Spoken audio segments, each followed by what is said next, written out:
Por que que eu decidi parar de trabalhar com artistas no ramo da publicidade e da edição de vídeo para trabalhar com TI? Começar do zero, uma vida nova, aprender tudo praticamente que do zero. Por quê? Primeiramente, meu nome é Pedro Garcia, caso você não me conheça, sou publicitário de formação, atualmente estou estudando ciência da computação, já estou atuando também na área com projetos pessoais. Na verdade, desde quando eu entrei na faculdade de publicidade, eu já comecei a fazer estágios, tá?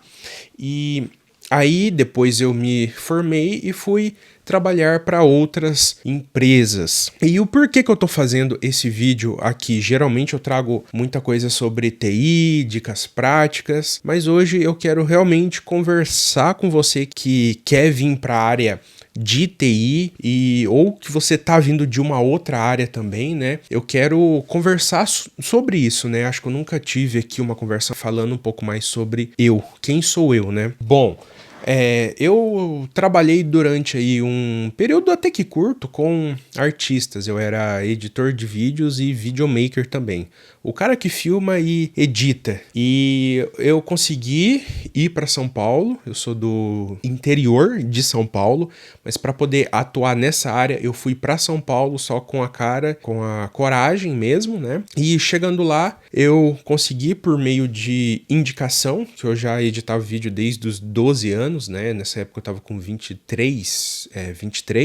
Aí eu sempre editei bem até, modéstia à parte, né? Aí eu fiz os testes, tudo, o pessoal gostou do meu serviço, aí eu entrei, né? E lá em São Paulo eu aprendi muita coisa, muitas vivências também eu tive, né? Coisas que eu não tinha no interior, né? E eu dei uma olhada aqui pro canto para ver se estava gravando aqui o áudio, né? Eu pude aprender muitas coisas, né? Foi a minha primeira experiência morando sozinho, tá? Mas eu já sabia de algumas coisas, de como me virar, né?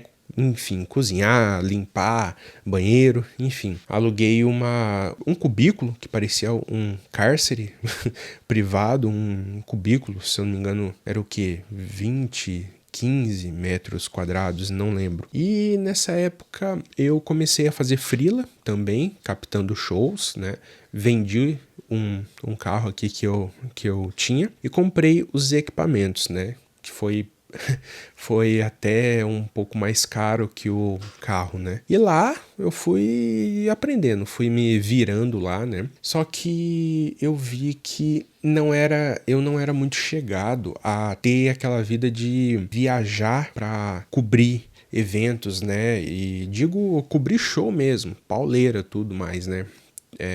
Eu precisei ir umas 2 vezes para eu ver que aquilo não era o interessante para mim, né? E eu não tinha tanta opção para ser só editor, porque mesmo que você não fosse um editor, mesmo que você não fosse um videomaker, você faz parte da equipe e você que teria que ir junto, viajar junto, né? Então eu comecei a não curtir e nessa mesma época eu tive uma oportunidade com uma pessoa que eu já atendia como freela, né? De ficar fixo com ela, né? Aí eu saí da empresa onde eu estava, né? E eu me dediquei a essa trilha, né? Desde o meu primeiro ano da faculdade, eu já vi que eu tinha essa facilidade e esse gosto para trabalhar por conta própria. Eu sempre priorizei isso, sempre tive uma mente bem aberta, claro, para ser contratado PJ, CLT também, mas eu tive essa impressão, né, que tá se provando, tipo, verdadeira, né, que é esse meu gosto para poder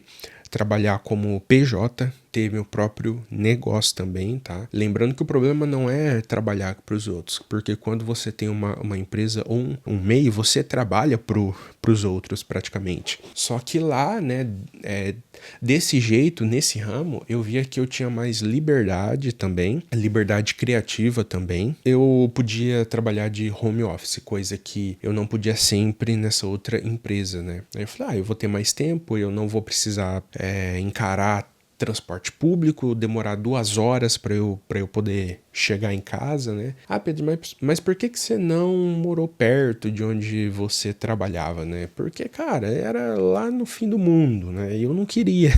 Lá nos confins de São Paulo, lá, e eu não me senti bem ali onde eu trabalhava ali, né? Eu não me sentiria bem morando lá, né? Ou na cidade próxima ali, né? Beleza. Eu percebi que eu não tinha essa veia, né? A minha veia sempre foi mais pra editar, ficar mais na minha assim, né? E aí, depois que eu comecei a atender essa pessoa, né? A gente encerrou o contrato, depois vieram outras empresas e tudo mais, até que eu decidi voltar nessa minha empreitada que era de aprender mais o TI. Quando eu tinha 13 anos, eu já comecei a mexer com um jogo, né? Nunca tinha feito algum tipo de projeto, sempre chegava na parte da lógica, e por eu ser aqueles tipo de criança, né? 13 anos, enfim, 12, 13 anos criança, né? Praticamente pré-adolescente. Cara, eu não tinha cabeça pra ficar ali tudo, era meio maçante aquilo pra mim, eu sempre tava focando em editar vídeo, né? Mas daí eu decidi ver novamente essa parte da TI, né? A gente, enfim, via as IAs tomando conta, tudo, TI, aí já comecei a olhar pra essa vertente. Eu falei, cara, tudo é TI. As maiores invenções, assim, tem a ver com TI. TI, tecnologia da informação, tá? Eu não tô falando só da parte de programar, que tem gente que acha que TI é só escrever código, é só aqueles códigos if, else, if. Não, não é, tá? Tecnologia da informação, que até o marketing entra dentro disso, né? A publicidade, mas isso é um papo para outro vídeo, né? E aí eu decidi, eu ainda tava em São Paulo, né, estudando, aí eu decidi cursar a faculdade de ciência da computação por ser mais abrangente, né, pelo fato de eu no futuro querer, enfim, fazer um mestrado, doutorado, né, MBA, pós, enfim. Eu achei que caberia bem dentro dos meus propósitos, assim, tá? E nada contra com quem faz análise e desenvolvimento de sistemas, eu já falei sobre isso, tá? Mas é um gosto particular meu, sempre foi mais, gostei de teoria, mas, enfim. Aí, beleza, eu tive que voltar pra minha cidade natal aqui. Já que eu tava com a faculdade, né, aí eu decidi recomeçar, né, tava dentro da faculdade, tinha mais suporte, né, na minha cidade onde tem a minha família, tudo. Aí eu tive que voltar para casa dos meus pais, que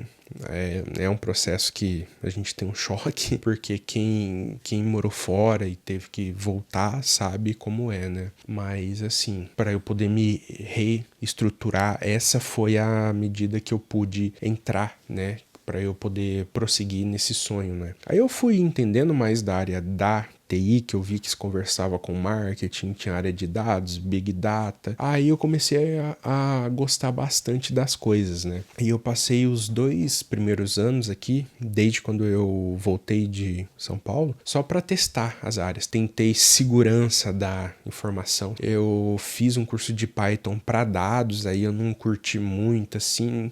Na verdade, foi a área que eu mais curti, mas depois eu comecei a não curtir. É que eu não curto muito Python, né? Aí eu fui pro Java, adorei o Java, me julguem, adorei o C, né, linguagens assim. A gente não pode ser um fanboy de linguagem, eu sei disso, mas o que eu consegui destravar e realmente entender foi com o Java.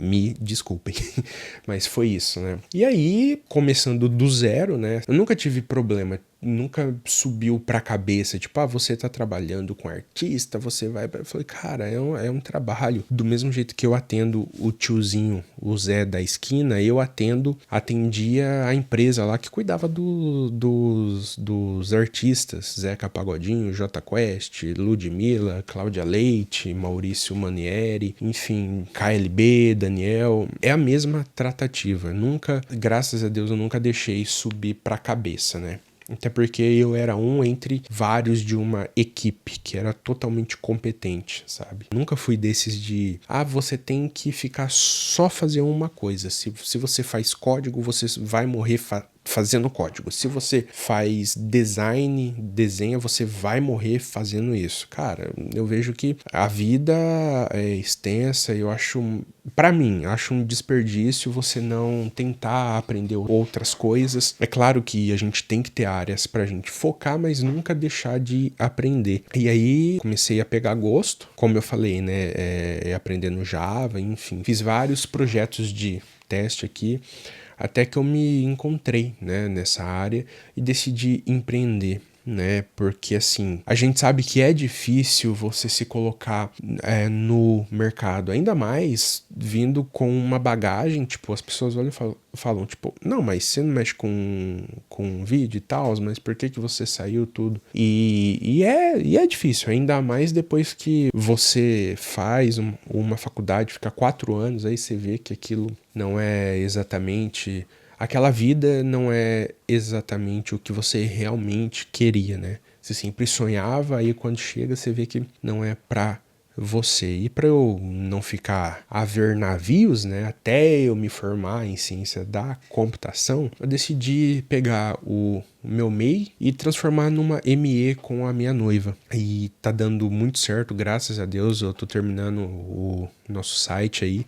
A gente tá meio que correndo atrás para fazer caixa, né? Eu também tô pegando projetos aí. Também, se você tem uma ideia aí na área de TI, software, consultoria em marketing também, serviços de marketing, pode entrar em contato aqui, que nós somos uma microempresa agora, tá? E estamos de portas abertas aí para poder te atender. E, enfim, já que a gente não acha a oportunidade pra gente fazer a nossa experiência, a gente constrói a nossa própria fonte de experiência, né? Tô desenvolvendo também, tenho alguns projetos publicados, outros não, outros ainda preciso... Enfim, reparar um pouco. Até esse canal aqui, essa conta aí no TikTok foi feita com o intuito de aprender mais também, né? Porque quando a gente passa um conhecimento, a gente também aprende. E também para servir como portfólio também, né? E assim, a gente tem que correr atrás, a gente não pode ficar parado esperando, se eu não acho vaga de estágio, se eu não tô achando vaga de emprego, a gente tem que fazer algo. E eu tô aqui aberto às possibilidades também, né? Tem a minha noiva que é a sócia, então quando eu não tô disponível, ela tá. E também ela dá aulas de inglês, ela tá produzindo um curso de TI de verdade mesmo, né? Não é só aqueles cursos onde a pessoa diz que é inglês para TI, mas na verdade é só um curso de inglês normal, né? Ela tá elaborando todos os materiais e tudo mais, né? Para vocês aí, né? Então vocês vão aprender inglês, o básico, o intermediário e o avançado, com conteúdo voltado pro TI. Né? E aí a gente tá trabalhando pra gente lançar uma plataforma que tenha aqui também esse curso lá para que vocês possam acessar e dar uma força, tá? E você dá uma força pra gente aqui pros nossos projetos, tá? Curtindo esse vídeo, comentando. Se você tá vendo pelo TikTok, tem como enviar presentes também, compartilhar também, você já vai estar ajudando muito, compartilhando, comentando e curtindo. Se você tá vendo pelo YouTube, faça o mesmo, tá? Valeu, esse foi o nosso vídeo, tamo junto e obrigado por tudo.